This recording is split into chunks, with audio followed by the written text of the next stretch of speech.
Welcome to another episode of the Phoenix Rising podcast, journeys of descending into the mysteries and rising from the roots.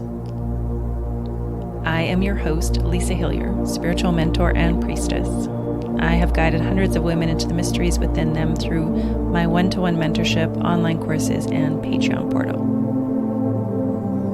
And today I have Dr. Jenny Schmidt on the show with me. Dr. Jenny is a naturopathic doctor in Calgary, Canada. And her practice focuses on women's health, including perimenopause, menopause, anxiety, fertility, and healthy aging. In this episode, we dive into all kinds of magic and medicine around how to prepare yourself for the transition into menopause, anxiety, sleep, all the medicine of the woods. I can't wait to dive into this episode with you. And please like, share, and if you feel like making a financial contribution, please consider joining the Patreon portal. Can't wait to sink into the medicine with you. Okay, welcome, Jenny. These are my favorite episodes because it's with one of my dear friends. So how much more fun can that be to get to talk about all kinds of magic with one of my good friends. So welcome, Jenny. And to start, we're going to start with the question of what has been the journey that has led you to the work that you're offering the world today. Thank you, Lisa. That's a great question, and I was thinking about it. And if I think about it, I've probably always, even since I was a kid, been drawn to alternate healing methods or the medicine that is not the mainstream, but that is more traditional and kind of in a lot of what I do, not just medicine, but it's always about what have we forgotten? What are the traditions we've forgotten? What wisdom have we forgotten? And so I just remember even having, when I was a kid, being interested in like taking out aromatherapy books and like just looking for different ways of healing. And so then I ended up in university thinking I was going to become a counselor. So I took psychology, and then I branched off into massage therapy and became a registered massage therapist. And then I got bored partly, and then my body started rejecting the work. And so I was pushed into medicine. And at first I thought I would go into traditional medicine because that was the safe route. And then I just took a visit to Emerge to realize that that wasn't in alignment with who I was and how I wanted to live. So yeah, I ended up in naturopathic medicine. Naturopathic medicine. I love that, the wisdom that we have forgotten. I think that's something that's really emerging on the planet today, is we're remembering the wisdom of our ancestors and how to live in harmony with the earth as opposed to going against her, so to speak. Can we start with the trees? So we've gone on many forest walks, and you'll just grab things off trees and you'll be like, here, chew on sap or whatever it might be. So are there any, what's the medicine that you can receive when you go out into the forest and take things, with offerings, with reciprocity, and steep them in teas or however it wants to look? Can you speak about the trees a little bit?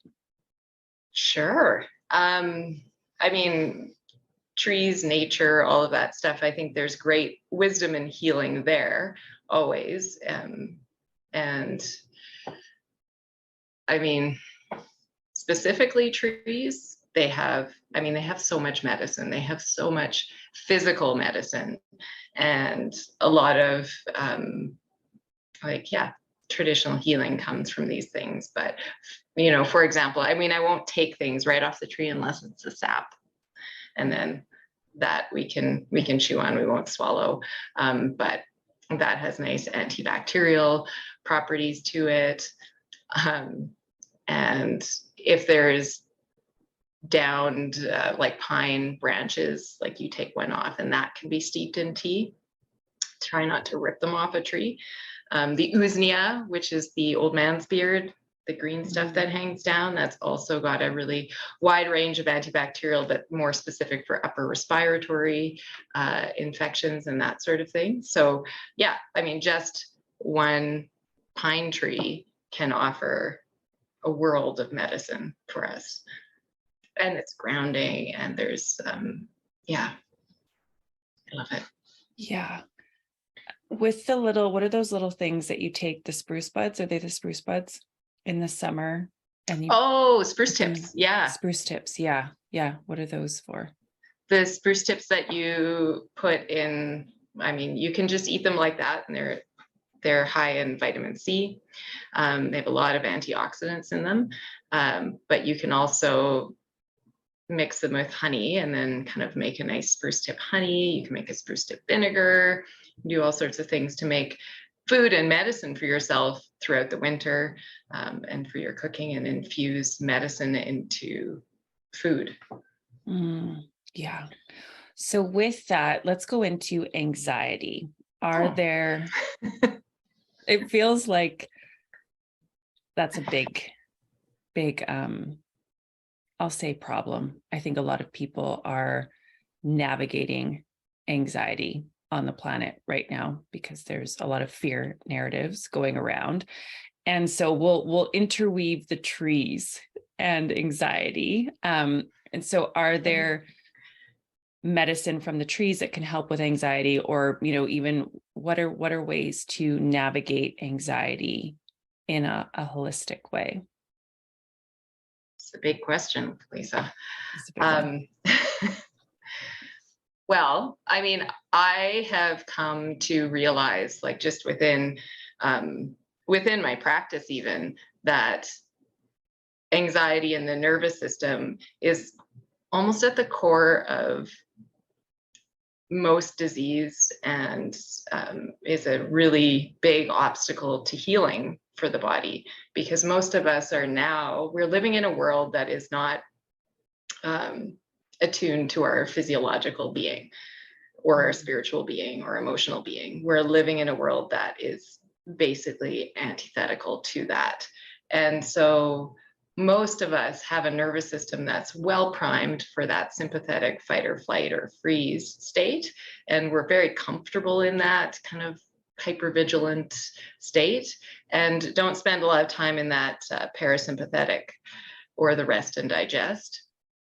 And so, yeah, our bodies can't heal from a sympathetic fight or flight danger situation. And when we always have our limbic system looking for what could go wrong next, yeah, we can't ever come into a healing balance. So yeah, I love anxiety because I love working with the nervous system, because I feel like that is a core for people in healing. Yeah, it's very foundational. So weaving trees into anxiety, well, I mean, there's the forest bathing, right? And there's been quite a lot of research on that, and how just spending time in nature right away attunes your nervous system to a much more parasympathetic state. And we also have the electromagnetic frequencies of the earth, of the trees, of plants. Everything has an electromagnetic frequency that it puts out. And our body is actually attuned to that very well. And our heart has a similar frequency to that of the earth. So when we're out and about in the forest, we can easily regulate our nervous systems because we have like support, and it's almost like a like cures like in a way. Does that make sense? Yeah. Are there any other tools that come to mind on how to regulate the nervous system in a very natural way? My dog is like right beside me right now, and I know dogs help us co-regulate. Is that True. Like animals will help us co-regulate. Are there any other ways where we can calm the nervous system so we're in that regulated state? Yes, there are many ways. So yes, pets have a wonderful way of calming the nervous system, increasing oxytocin, and just decreasing like our heart rate overall. And even without doing any special type of breathing, just breathing more deeply.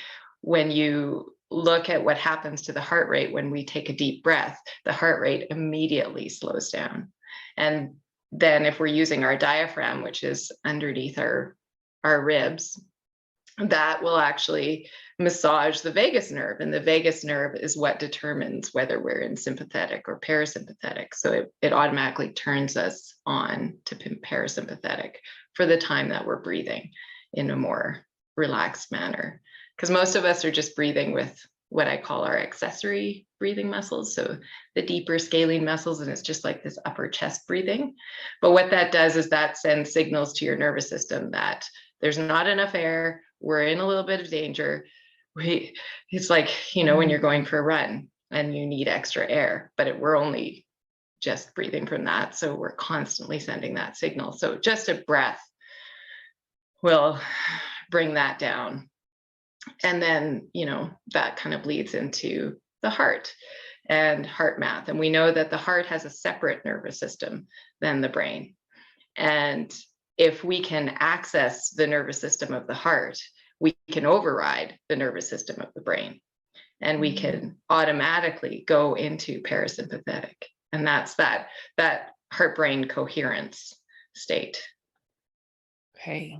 Where does the vagus nerve reside in the body? Lisa. Is that too big of a question? Or should I know this? No. Now you're just making me try and think about my anatomy properly. Oh, okay, we can edit this. But you don't need exact origin insertion. Okay, I'll edit that. The vagus nerve does go through the diaphragm, though. Okay. I feel like it was like at the back of the skull and all the way down. I don't know. Well, I think it's a branch off your spinal cord. Okay. I'm going to have to look it up. Let's delete this. Yeah, no, we're going to delete this. Okay. So the vagus nerve, are there other ways that you can naturally activate the vagus nerve? Like, I'll give an example, like low humming breath, like those kinds of sounds, I've been told activate the vagus nerve. Is there anything else that comes forward on how you can activate it? And I don't know if that's the right word to use, but so that you go into that regulated state. I love the humming that you're talking about and just changing the vibration. Mainly it's going to be breath. You can also override that sympathetic state sometimes by eating or chewing. So sometimes people chew gum because that helps regulate the nervous system a little bit, because that's a bit controversial, because sometimes that's why we're not digesting, is because we're eating in a sympathetic state. But I remember one of our instructors would recommend we chewed gum during exams because that would help us stimulate our parasympathetic. But yeah, walking, mindful walking, breathing, movement, these are all things that can stimulate the vagus nerve. Okay. Let's go into the nervous system of the heart. And is it heart math? Is that? Yeah. Okay. So what is that? And how do you determine if you're living from your heart's nervous system or the brain's nervous system? How do you determine that? And how do you get into the nervous system of the heart? Well, we can't always live in our heart nervous system. Not in this world, but we can try, and we can help bring ourselves back. So heart math is basically tools, mainly breath, tools to access the nervous system of the heart and help with that coherent space between the brain and the heart. And it just measures, like when we measure someone and we teach somebody heart math, we measure their heart rate variability. So how much your heart rate changes between heartbeats and breath. And the more regular and coherent that becomes, the more we're in that heart space. And the Heart Math Institute has done some really amazing and cool research that shows we haven't even begun to tap into the power of the heart, and that the heart, our electromagnetic field from the heart has the ability to extend up to 7 feet outside of our body. And so we have this really powerful ability to affect those around us. And I always tell people when they're practicing heart math, and the basis of heart math is just breathing through your heart, breathing as though your heart had its own nostrils, right? And that imagining the breath coming in and out through the heart. And if you can do that, then you can access the heart.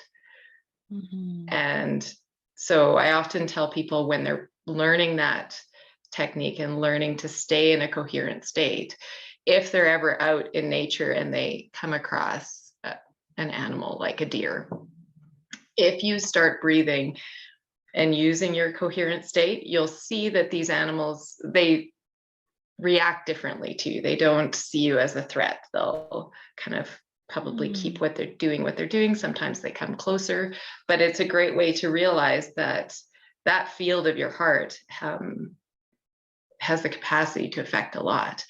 And the Heart Math Institute has done studies on where they get large groups of people together doing heart math and coherent breathing. And then they measure crime around within a certain radius around that location in the city or something like that. And they'll see crime rates drop during these meditations. So Wow. I think if we can tap into that, we can tap into a lot in the world in terms of healing. And I was listening to, I don't know if I told you this, Greg Braden. I think you did, yeah. Yeah, and he was saying that, in all of the indigenous spiritual leaders that he studied with and observed, and Tibetan Buddhists, and and people that would go into ceremony, and people that would create what we would call miracles or magic or things like that. He said the number one thing that they do before they do anything, before they access a different brain state or anything, is they get into a heart brain coherence. They go into their heart. And again, that just highlights to me that we haven't even tapped into what we're capable of as human beings and how much healing is available just within our bodies. Yeah. Are there herbs that drop us into our heart? Yes. I mean, anytime you're using a nervous system herb, you're going to be helping yourself drop into your heart. But some things, some herbs are very much more specific, like hawthorn. Hawthorn is very specific for heart. A lot of herbs have tissue specificity, and hawthorn's one of those that can help regulate heart and just expand that field of the heart. But anything that you're going to be doing so for example, chamomile or skullcap or that's another one, lavender or something like that. These are all nervous system tonics, some of them nervous system sedatives, and all they do is really encourage your nervous system over to that parasympathetic state and kind of help hold you and help your nervous system feel comfortable in that state. And that helps, drop into the heart as well. About rose? Well, of course. That's my favorite Lisa. One. What is the medicine of the rose for the body on a physiological, and I mean spiritual? There's so much spiritual medicine with the rose as well.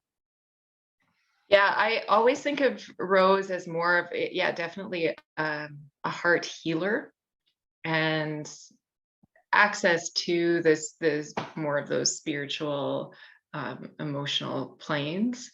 But yeah, the rose is so beautiful for helping us get into our heart space and get into a place of compassion and understanding, if only for ourselves.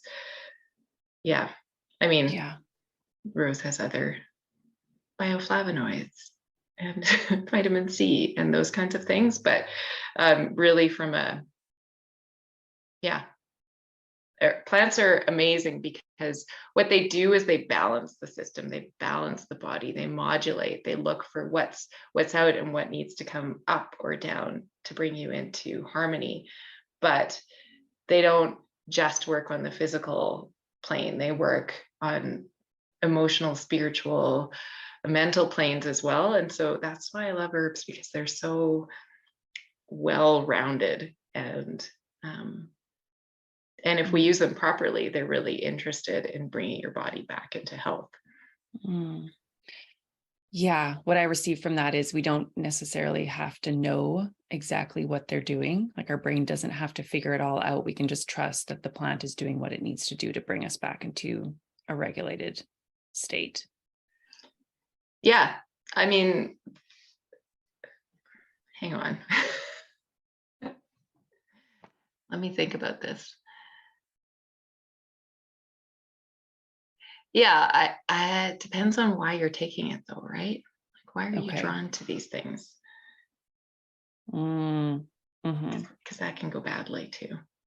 Okay, I'm going to edit that bit out. Okay, yeah. I was like, well, Lisa, wait a second. Okay, I want to ask about mushrooms. Can we go into mushrooms?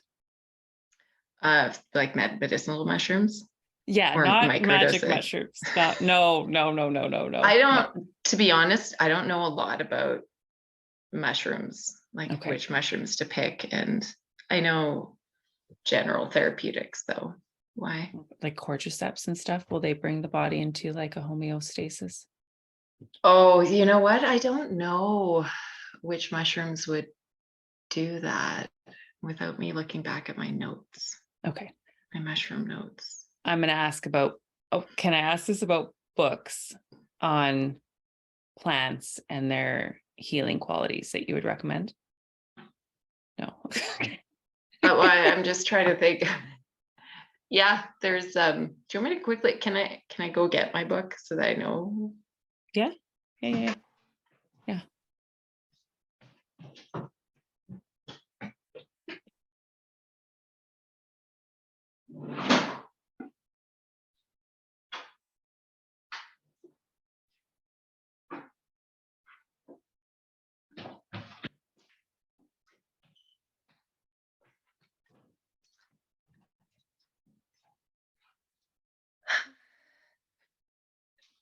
You ready? Yeah. Okay. So the medicinal qualities of plants, what are there any books that you would recommend for people kind of wanting to understand the medicinal qualities of plants and flowers and all that magic? Yes. There's a number of books, and if you, yeah, if you look them up, there's so many. But for Alberta and for Canada, this one's my favorite, The Edible and Medicinal Plants of Canada. And yeah, this one I love. Just, you can take it hiking, and it's got, I feel like a book salesman right now, but it has like when it can be used as food, what sort of traditional medicinal benefits it may have had. It also has the ones that are poisonous, and always, if you're unsure, don't pick it, don't eat it, and never. I don't recommend you pick plants unless you understand the kind of responsibility you have for making sure that you're not over harvesting, and also that you're giving back, and that it's, that there's some sort of beautiful exchange between you and the plant. And then just as an aside, like I am a big fan of people being able to create their own medicines, and whether it be teas that you pick, or if you want to create, different tinctures and things like that, there's the herbal medicine cabinet. And this one's such an easy one because it's, stuff that you can easily buy. There's also some really nice sacred wisdom books on more traditional ways of harvesting and uses of plants and the spiritual pieces of plants. Yeah. With that, like taking only a certain amount, do you know what the ratio is? I think I read it recently, like you just taking like 1/7. If you're taking roses from out in the wild, you would just take 1/7 of the rose. Did I totally just make that up? No, probably not. I don't know the ratios, and I would suspect that changes depending on the plant and the species, because some might be more endangered than others, and be more like roses, for example. We know that bees and butterflies need those, and so you wouldn't want to like pick all the petals and leave nothing for the animals, and then there wouldn't be rose hips in the fall. So yeah, I don't know the exact ratios, and I would suspect that changes depending on the species and just depending on the area you're picking from. What does the offerings and reciprocity look like an exchange with the plants? Well, that can be, there's more traditional ceremony and offerings. Certainly, I've spoken with some Indigenous people that it's an offering of tobacco. That's a more traditional offering to the earth, and it's often just sitting with the plants and asking if it's okay. And that's a beautiful thing that Sarah Clark has taught the kids in the camps that she does, is how to ask permission from plants when she teaches them foraging and things like that. And so my daughter has become quite good at asking permission. And if I just kind of grab a rose hip or something, she'll say, "Did you ask?" And she's very good at intuitively telling this can be taken or this can't. And I think, we went on that hike and we picked the shooting star for some flower essence, but that one came back with, yes, but we need an offering, and that would be a song. So yeah. I like to sing the Outlander song. Yeah. To the plants. That's my favorite one. It went over well. They were happy. They were happy with it. Yeah, I think that exchange is important because it almost like creates ceremony where we can have ceremony in all aspects of life. It doesn't have to be a huge ceremony. It's just I'm honoring and acknowledging that I'm receiving something and I'm going to give back. Yeah. And that we are not the superior ones that just get to take whatever we want. Yeah. There's a respect needed in that. So yeah. Yeah. And I think with kids, like with Bridget, kids are so much already in their heart that when we're in our heart, we can feel the yeses and nos quite quickly, Yeah. Intuitively we can receive that. And then if our heart and womb is in sync, we just have that inner knowing. So for somebody, we'll talk about like hypervigilance, fight or flight, sympathetic, all of that kind of stuff.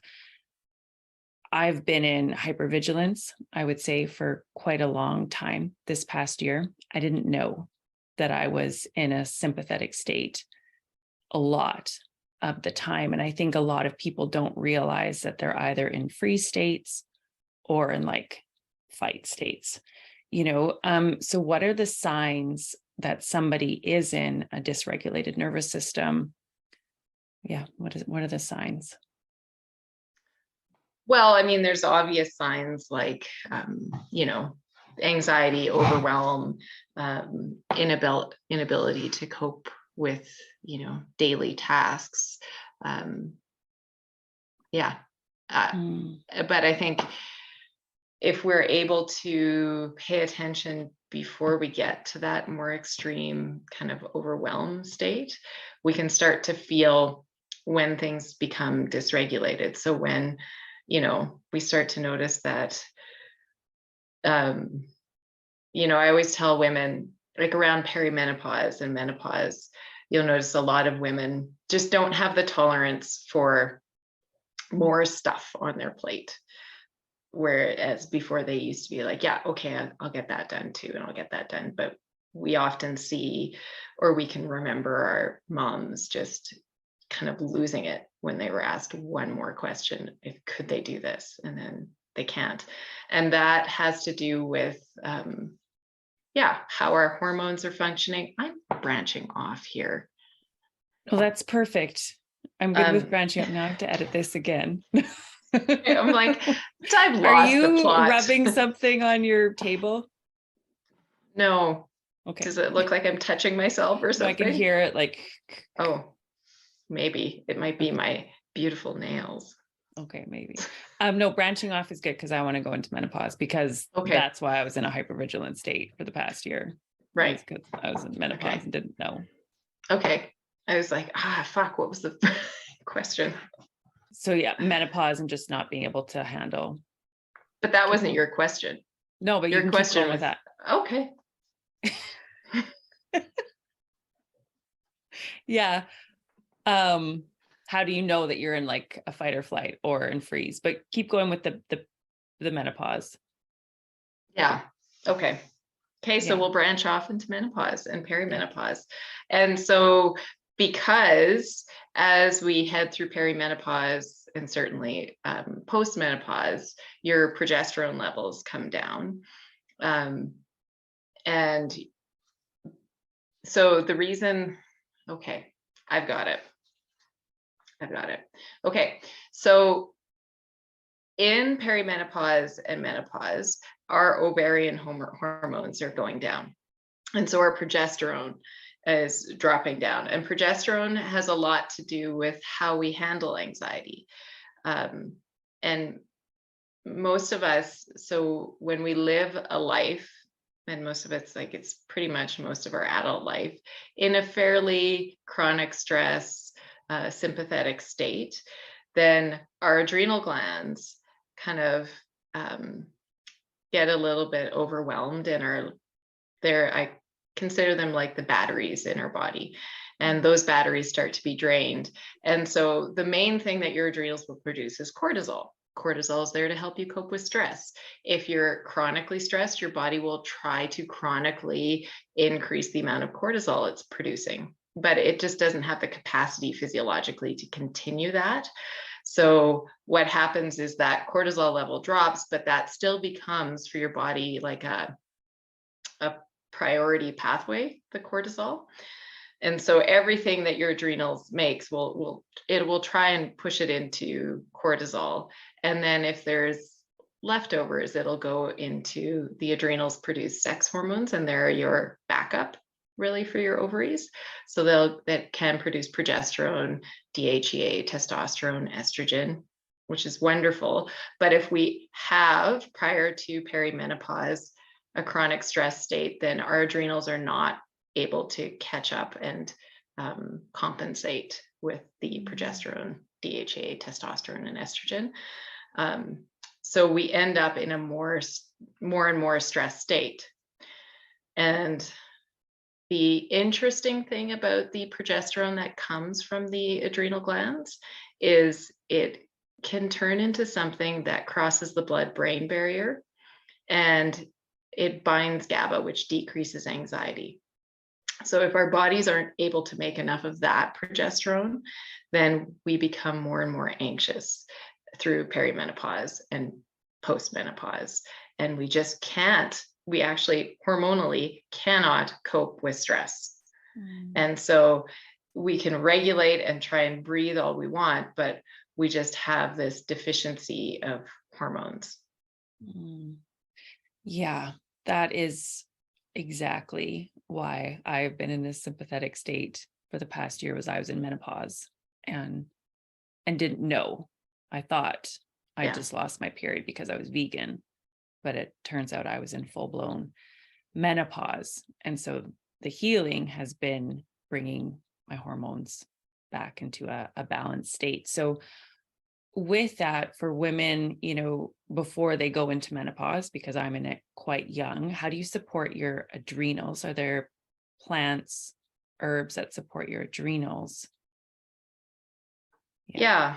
And I'm of the mind where, yes, like treating the root cause, which is often the environment in which we live in, is important, but we can't always change the external environment. We can't change family stress necessarily, or the stress that kids bring, or, whatever your job is. You may not feel like you can change that stress at that time. So we have to change how the body's adapting to that stress. And so you can do that with, a number of herbs are fantastic. Sometimes you need to go into more of a repair zone for the adrenals, as opposed to just adapting. But if you can start adapting, things like ashwagandha, we all know of. Ashwagandha is great because not only does it help the body adapt to stress and preserve cortisol, but it also helps tonify your nervous system. And so really supports that parasympathetic state. And it also has kind of like somewhat of not a side effect, but it can help the thyroid produce thyroid hormone as well. So that is quite helpful for most women. There's also, Schizandra would be your Schizandra berries. They help the liver detox, but in their detox pathways, but they also help the body adapt to stress, especially when it's in like that mental fatigue, and just helping your body and brain keep going through fatigue and stress. Skullcap is a great one because it's tonifying for the nervous system. Licorice is kind of what people often think of for adrenals, and you could do that in tea. But what licorice does is it keeps cortisol around longer, so you don't need as much. So that's a really nice one to preserve adrenals. There's always the caveat that you have to know what your blood pressure is doing and how you would react to licorice, because it can, in some people, increase blood pressure. There's so many adrenal herbs. Rhodiola, ginseng, different types of ginseng. I'm trying to think of ones that are more local to Alberta or Canada. You know what, though, is really cool? Echinacea. So echinacea is what we think of for the immune system.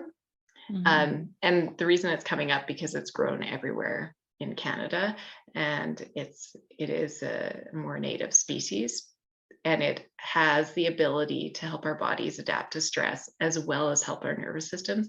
And it helps what's called brain-derived neurotropic factors. So it helps your brain function better. So it's like this perfect healthy aging herb, because it does all the things. Yeah, it's not what we think of traditionally as an adaptogen or an adrenal herb, but it kind of helps build us as we age, and helps helps us not go down too fast. I'm trying to think of, Can you do echinacea in tincture? Yeah. Oh, yes. Okay. Yeah. Beautiful. Echinacea should, if you are taking it in a tincture, should have a tingling effect on your tongue and increase saliva. And that's how you know the active components of echinacea are in it, because if it doesn't do that, it's probably not going to have the active components in it. But if you take an echinacea flower, or what we call cone flower, and even if you take the middle part that has all the anthers on it, around the petals around it, and you pop that off, and if you lick that, you'll feel this tingling sensation. That's what you're looking for. Okay, beautiful. How can women support themselves naturally as they're going through perimenopause and menopause? That's a big question. So, there's definitely, we want to think about adaptogens. We always want to think about supporting the adrenals, because that is your backup hormones for your ovaries. And without that, your metabolism will slow, weight gain will increase, and the symptoms of perimenopause and menopause will be much, much more severe. But, foundational things, we want to think about how we're eating, making sure that we're exercising. Building muscle mass is really important for women, because the more muscle mass we have, the better our brains function, the better our hormones function, and the more we can kind of, like, a huge tipping point for women for coming in to see me through perimenopause and menopause is always, I'm gaining weight. It's always like, now I have weight around the middle. And we know that weight around the middle, some is appropriate as we go through menopause, because your body will produce hormones from these fat cells. Excess is not. Excess is related to heart disease. Excess is related to poor brain outcomes. So yeah, we want to make sure that we're exercising, building muscle, eating fat, saturated fats like butter. I'm a big proponent of eating animal-based proteins and fats, because your hormones, all the hormones that your body makes, comes from cholesterol. It comes from LDL, or what we'd call bad fats. And so we need to, if we can give our bodies, like, grass-fed butter is great because it has all your fat soluble vitamins in it and that cholesterol, so it really helps our brain and our hormones function.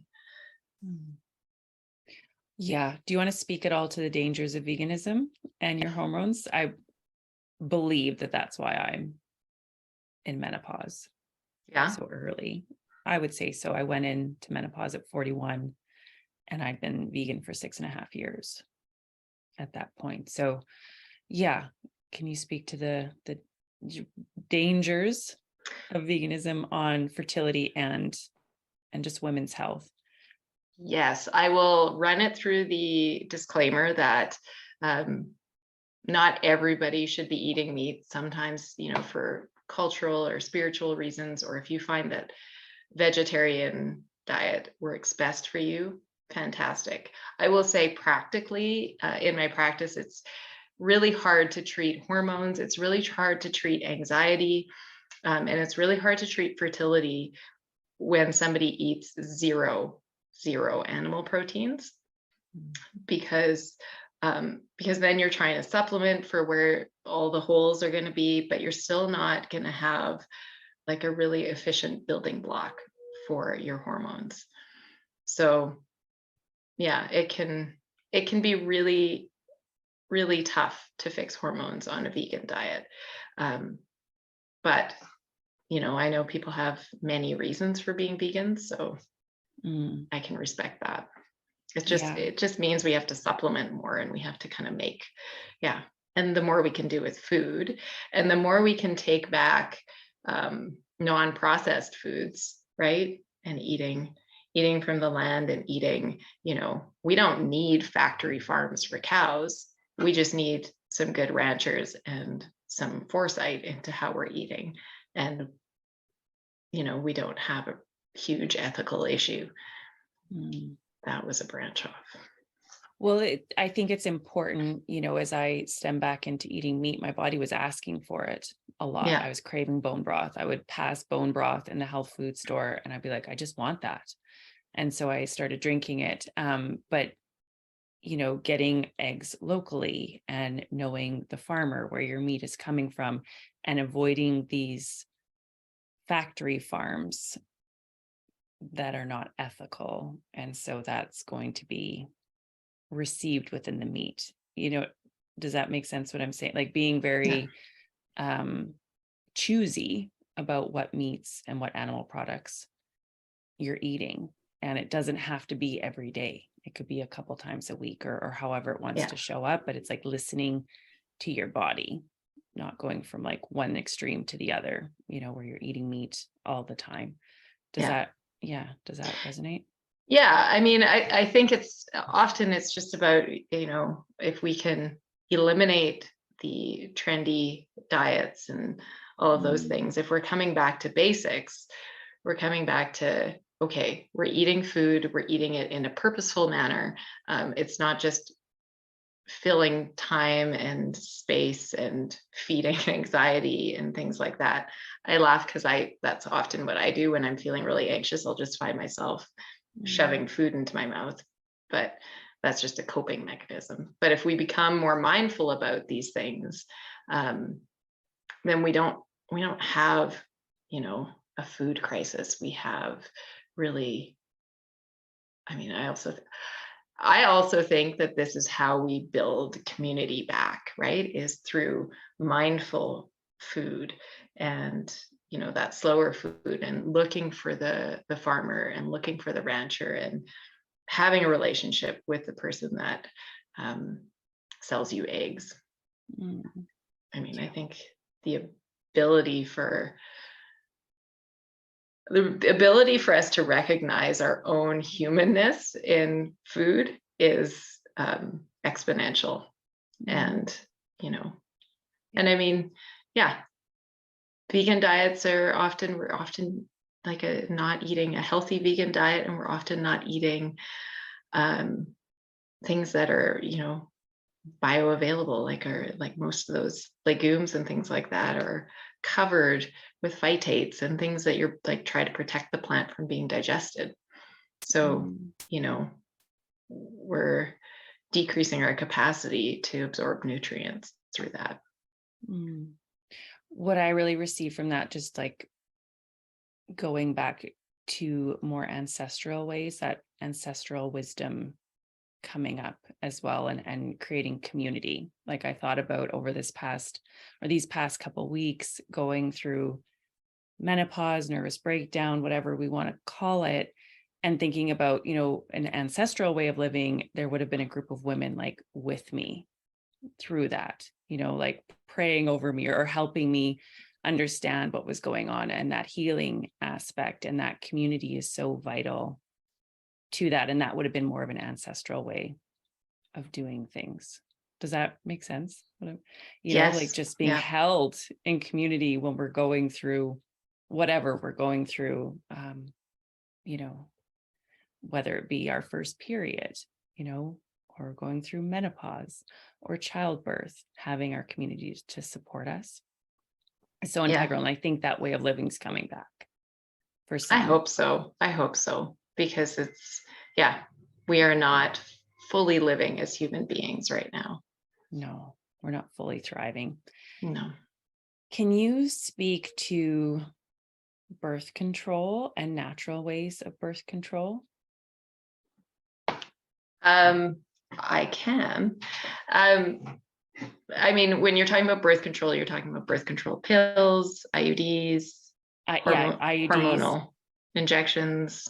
Can you speak to even copper IUDs? And, is that kind of your best option if you want to use something, as opposed to, monitoring your system? Yeah. I mean, cycle monitoring isn't available for everyone. Not everybody has a regular cycle, and birth control certainly has its place, right? And it does allow,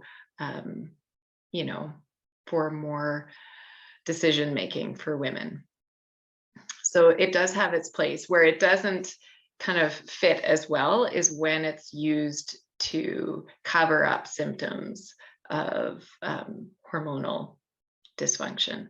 That's where I find it's not as useful. And if you're just taking a birth control pill because of your acne, then you're not really looking at why your body's doing that. Or if you're looking at it, taking it because your periods were very, very painful.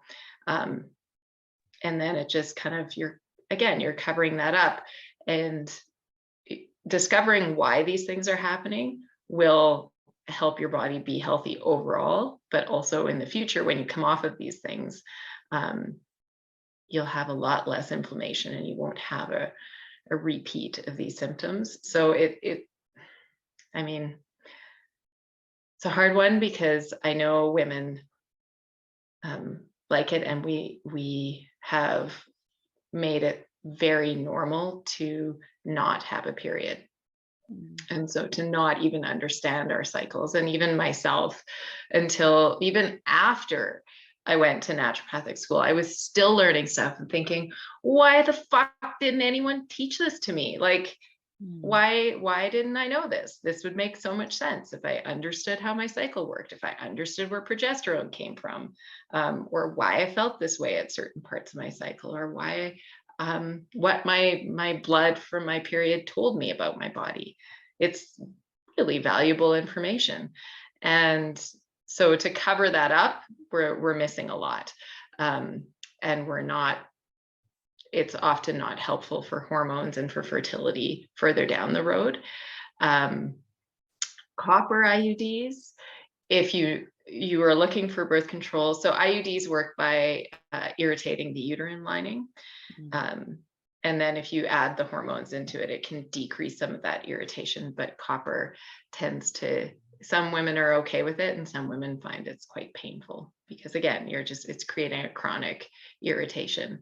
But again, it depends on what your goal is with birth control. And if it's not to get pregnant, then that's certainly an option. But if you're taking if you have a copper IUD, it's worth considering, or like even getting your levels of copper and zinc tested in your body, because copper and zinc compete for binding sites in the body.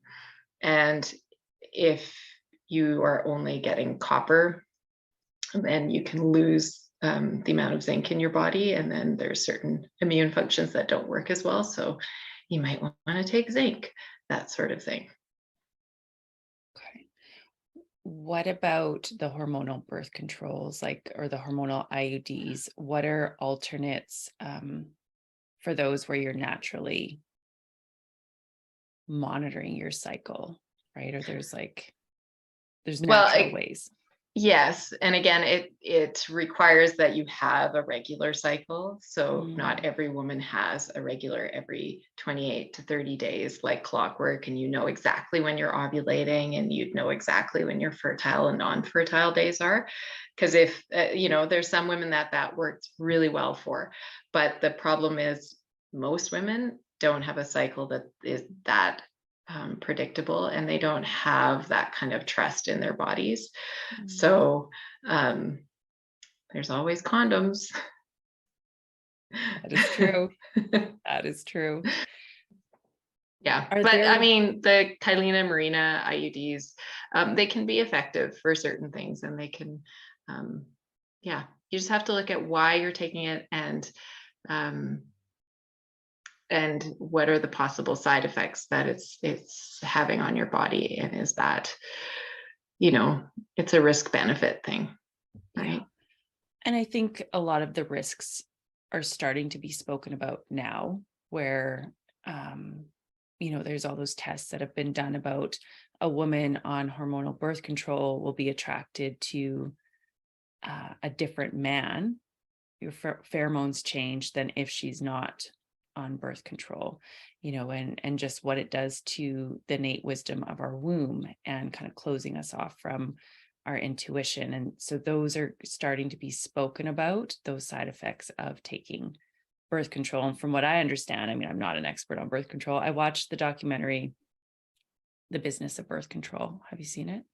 I haven't yet. I think you told me to watch it, though. It opened my eyes to it, and just how it was never meant to be a long-term solution, but many women are on it, their whole, for, I don't know, 10 years, or, I always had IUDs, but I did have hormonal IUDs and then switched to copper IUDs, but you're on it for such a long time that it is affecting your hormones and everything, I would say. Is that fair to say? Yeah. And you have to remember that the hormones in birth control are not, they're synthetic hormones. They're not bioidentical hormones. So there is also kind of the way that your body gets rid of that, and the way that those synthetic hormones would bind different receptors in your body. But, it doesn't always have the desired effect. So, yeah.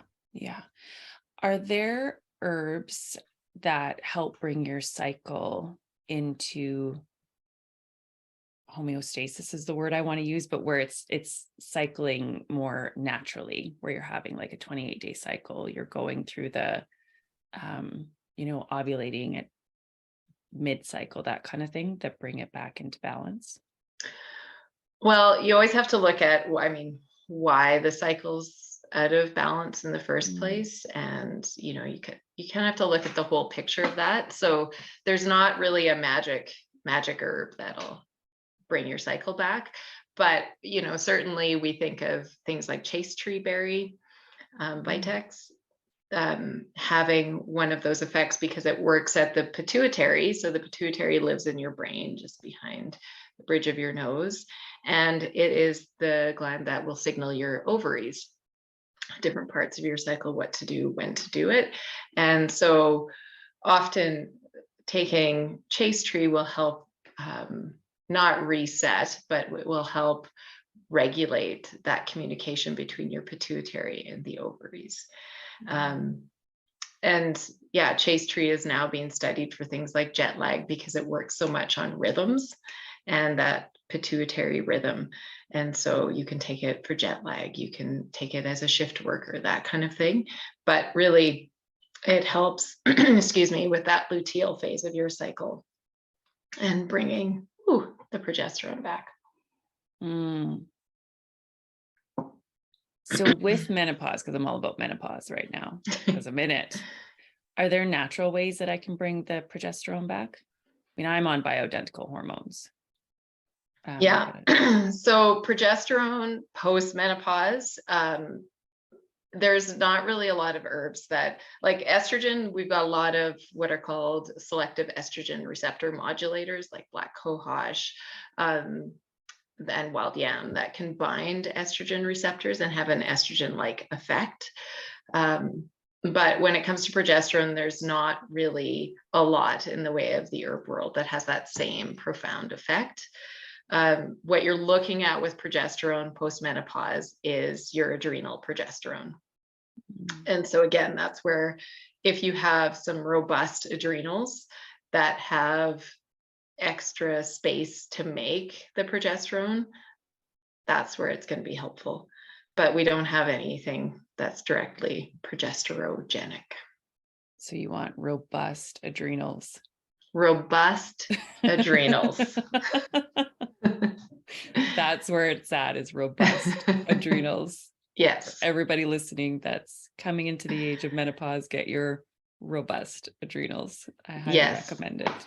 Yeah. And that comes through sitting in parasympathetic, exercising, eating, drinking enough water, all of that stuff.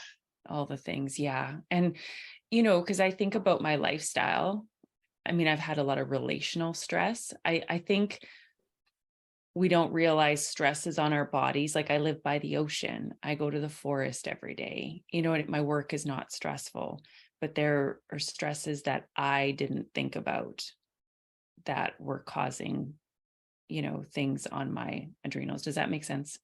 Yeah. What I'm saying, and phones and screens and just things that kind of were not on my radar that were causing a lot of stress and inflammation in my body. Yeah.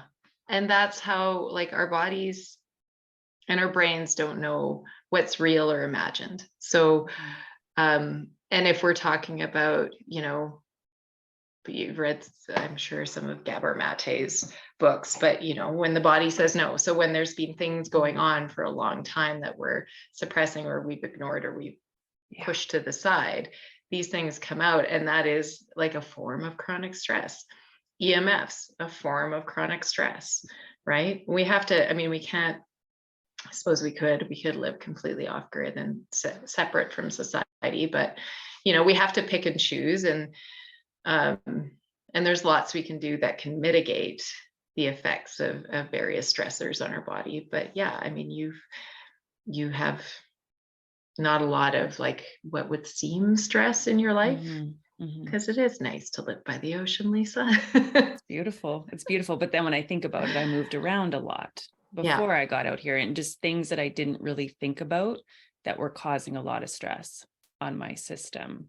that were all signs now looking back that maybe I was in menopause, but at the time didn't think about that, so I'm just like speaking to it so that it doesn't get to the point of like a full nervous system Yeah. shutdown.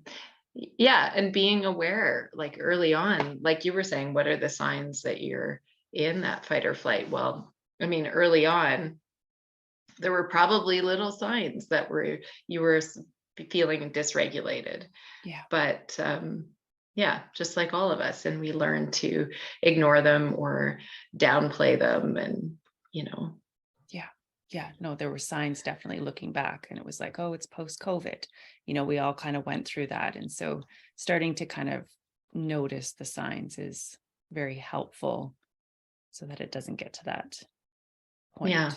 And everybody will have different signs that they're able to listen to in their bodies. Like everybody has something, like everybody has kind of a weak tissue or a system in their body that will be like kind of your first clue that something's not great. So learning whatever that barometer is for your body can be really helpful. Some people, it's like skin stuff, like they get a little patch of eczema, and that's kind of like, okay, there's something going on. Yeah. And that's a stress of some sort. What is it? Yeah. Can you speak to the limbic system? And I'm not sure what it's called. The name's not coming to me, but you've practiced it on me before, and kind of removing memories. Is that fair to say, from your limbic system? Kind of. Neuro-emotional technique, NET. Yes. So, but the limbic system is more of what we traditionally know as that reptilian part of our brain.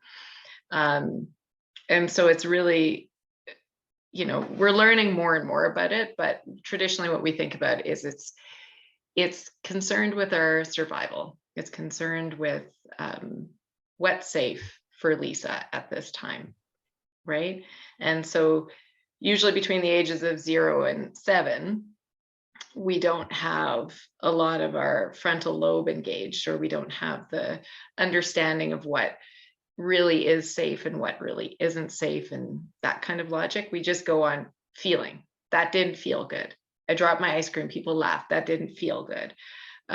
So from those moments, like that's the moment where your limbic system goes, okay, we know this situation. Let's help Lisa. And then it becomes like, it starts these patterns of adapting to stressful situations that it just carries through on autopilot throughout our whole lives. And it will we'll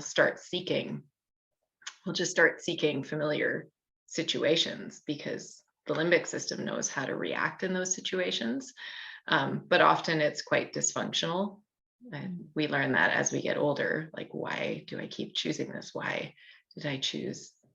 Yeah, I remember this one person who she chose like an entire career path based off of what her family structure looked like and her place in that family structure and how she felt in that family structure. So even though like her career was amazing, she made sure, like, for her limbic system, kind of that unconscious, made sure that she chose something that kept her feeling a certain way because that's the familiarity of that.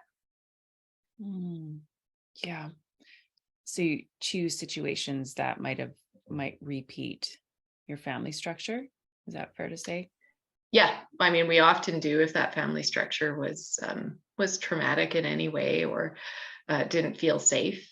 Well, again, it's just what we know. It's unconsciously we know that, right?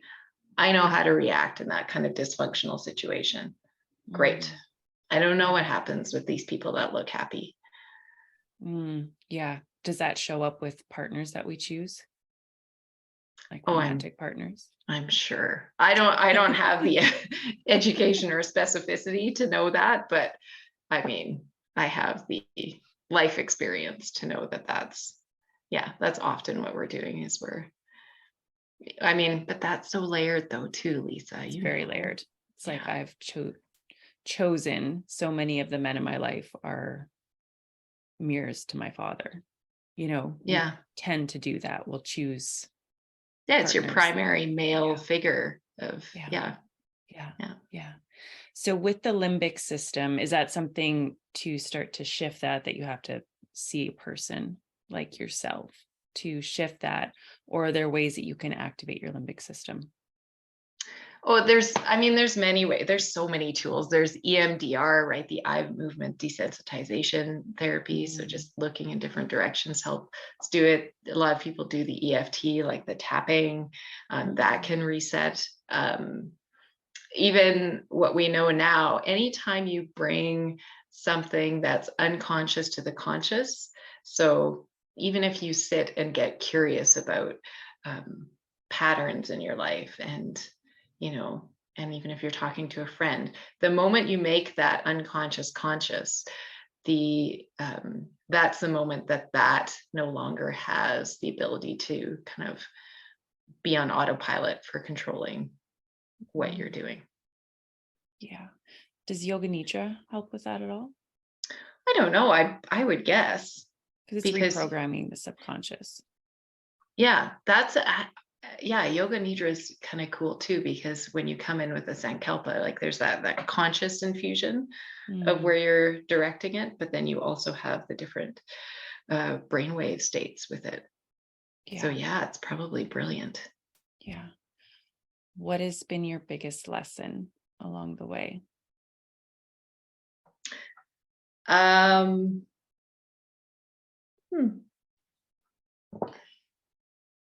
I think my biggest life lesson has been that it's okay to be vulnerable.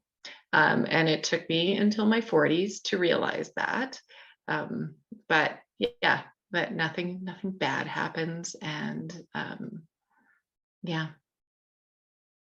that's the biggest one. Yeah. Vulnerability is a big one. It brought me back when you were speaking to that. It just about, ancient communities or ancient civilizations, ancestral civilizations, and that vulnerability piece, to just say like, hey, I'm not okay.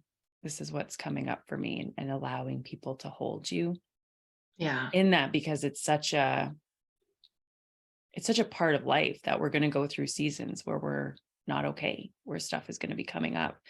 And I think that's a big thing on the planet right now. Like a lot of stuff is coming up for people post. I already said the COVID word, didn't I? Yeah, I did. Yeah. Post COVID, and for us to openly speak about it and be vulnerable about it, gives permission for others to heal in our stories, or you know what I mean? Like that vulnerability piece is so huge, because then we don't feel like we're alone. Yeah. It's like, I'm going through something too. We're not alone in it. We're supported in it, as opposed to being isolated. Yeah.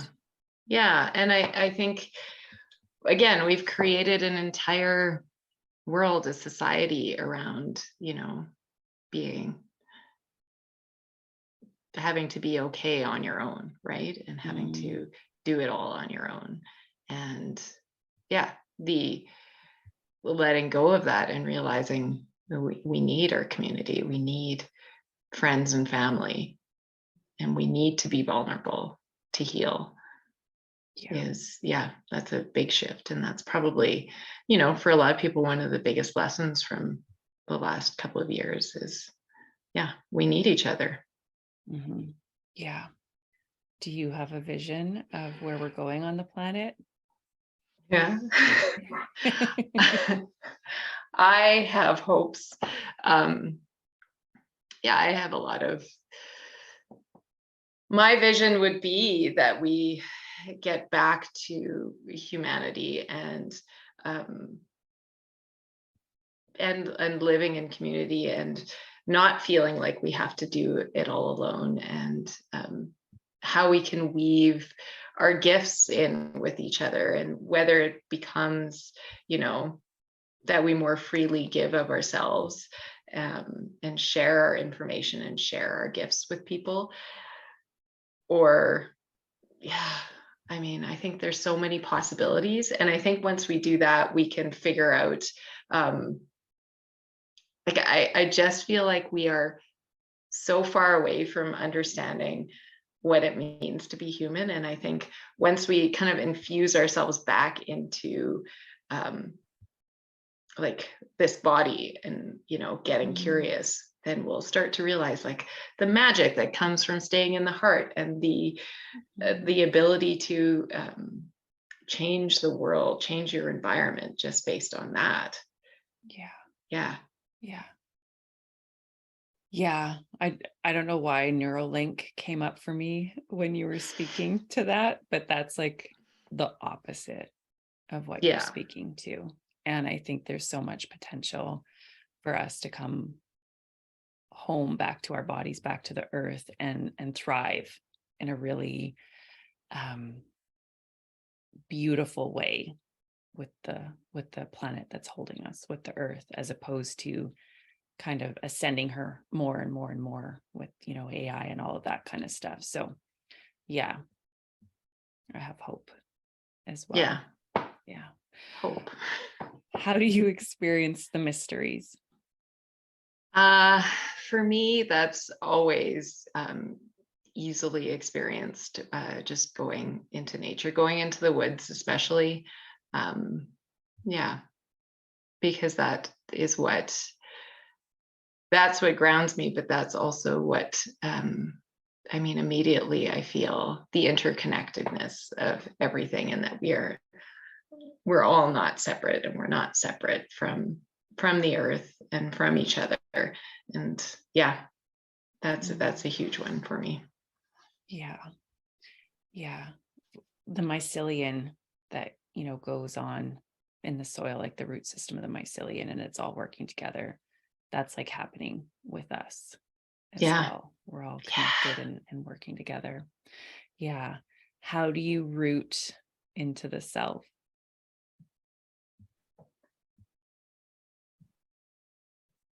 Well, as I say that, I breathe. I think breath is a huge piece of that for me, because I often exist more up in my head. So sometimes it's just breathing that brings me back into myself. And I would say spending time with people that know you is also very rooting and grounding. Anything else that you want to add to this beautiful conversation before we close? No, thank you, Lisa. You're welcome. And I'll be in the show notes where everybody can reach out to you and experience your magic and your medicine. So thank you. Thanks, Lisa. Thank you so much for joining me for an episode of the Phoenix Rising podcast. Please like, share, download, subscribe if you enjoyed this episode, and I will see you next week for another episode on the Phoenix Rising podcast. Sending so much love.